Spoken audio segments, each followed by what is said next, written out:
I'm just happy Tibbs played me all those minutes throughout the regular season. Got me in shape for the playoffs.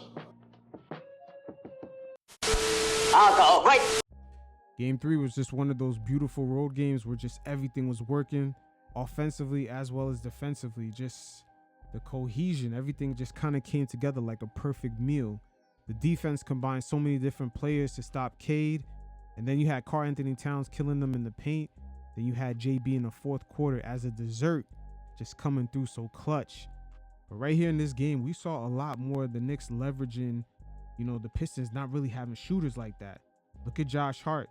He's a low man, but look how he backs away from Asar. Remember, Asar was his original man.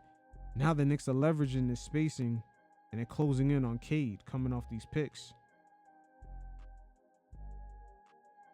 Once again, Cade early in the possession. Check out Josh Hart. He's going to back away from Asar Thompson.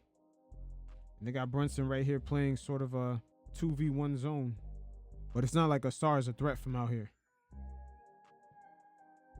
Anytime the team this season is communicating on defense, great things are going to happen. Check out Josh Hart. He picks out Brunson has a mismatch. He tells Towns to stay on him because he's not worried about Asar. So he's going to pick up on Duren. Pistons are unable to capitalize. In game 3, we really saw the Pistons just having lack of shooting throughout their whole team, even off the bench, as Ron Holland's right here on the floor and Josh Hart is completely off him. But just look at their options. They got Schroeder, who normally doesn't shoot well from 3, even though he had a great game right here. And the only guy at the moment that's hot that kind of rescued him in that first quarter was Tim Hardaway Jr. But look at Josh Hart, completely comfortable and just leaving Holland wide open. In plays like that, we're able to see Cade make the proper reads, staying patient. And just imagine if the Pistons had much better shooters. In the future, I would say the Detroit Pistons, they're going to be a problem for us. It's going to be a nice little rival. I'm more lean as that being the latter. But, they're going to make things interesting. Them as well as the, I would say, the Orlando Magic. If they can get a decent enough point guard. There could be issues going into the future. The same way, for the Carmelo Anthony Knicks, the Pacers out of nowhere was an issue. Or same thing for Patrick Ewing in the 90s, or I should say the early 90s with the Pacers. But going back to the Knicks, exploiting the Pistons' lack of shooting. Check out Mikal right here on Ron Holland. He's going to completely back away from him. Just ignore him. And that's going to allow him to get off that block. Once again, here's the Knicks defense putting the Pistons in a position where some of their younger guys have to make plays. Look at Duren. He barely saw the ball right there. But this position right here, him as the roll man, is tough. And Josh Hart with a great closeout. Again, Duren and even Isaiah Stewart when he comes back to a degree, are they comfortable enough to operate in this position right here? Make the quick reads or put the ball on the ground, make something happen for themselves. And going back to what I said before, when Cade gets more help, better role men in this position, guys who are actual threat, this team could be looking a lot different. I'm not saying they have to have a stretch center, but they could have at least someone at the 4 that can shoot and run plays and set screens for Cade. That could be an interesting shakeup in the Eastern Conference. Here's Cade going through the motions. Duren sets the screen. Cat is anxious. Good shit right here. He shows that he's going to be in his spot. And then check out Josh Hart. He's backed off of Harris. Now Harris, unlike in games 1 and 2, he's cold from the field.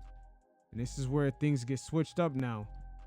With him being cold, Josh Hart could just load up and then close out. Now we just seen the defensive energy and effort from Cat. Look at JB on this hedge right here. He's showing anything to slow down Cade. And JB once again, he slowed him down right there for a split second. And now OG's recovered. Usually when Jalen Brunson and Cat is showing a lot of effort on the defensive end, it's a good sign. That sort of played out in game 1. And it was infectious to the rest of the team. And they were able to contain Cade. And in game 2, it was the polar opposite. And we see Cade drop, 21 points in the first half? So it is what it is. And there was something about Mikal in this game. Just off ball, he was making Cade work so hard. And just a combination of just dealing with OG's, strength all game long. Then you combine that with Mikal's speed. and the Knicks having so many versatile perimeter defenders. Deuce McBride, Josh Hart, all these factors began compromising him, especially with the limited options they have as far as shooting. Tim Hardaway Jr. only came through for that first half, and Dennis Schroeder was pretty much reliable the whole game. Cade just going through so many different defensive looks, he ended up with 6 turnovers. In a way, he should remind us of Jalen Brunson that first season that he was on the Knicks, going up against Miami in the playoffs. Sort of limited shooting options, the spacing wasn't quite correct. JB didn't really have that pick and pop big, it was just him and Randall. Randall being on that one leg really didn't help, and also RJ Barrett, he was kind of cold from the field, as well as Emmanuel Quickley. So just looking at the team now, it's crazy what a couple off seasons could do. Now jumping into the third quarter, and this is where the defense only had this rough patch of the night. Karl Anthony Towns, for some reason, stopped pressuring Cade coming off this pick. He never hedged, and he never applied any ball pressure. Here's Cat again in that pick and roll, just applying no pressure to Cade. Not getting in front of his face, no hands up. And Duren looking like Karl Malone out here with the passing. He got 10 points in the third quarter alone. Again, I kind of hang on to this concept with Cat because this inconsistency right here, as we see, there's going to be no ball pressure from Cat. Nothing at all. Not a hedge early on, and now no ball pressure. And someone like Cade with his height, he's just going to pick you apart. And this is really going to affect the Knicks going into the next round. And a team like the Celtics will definitely make you pay.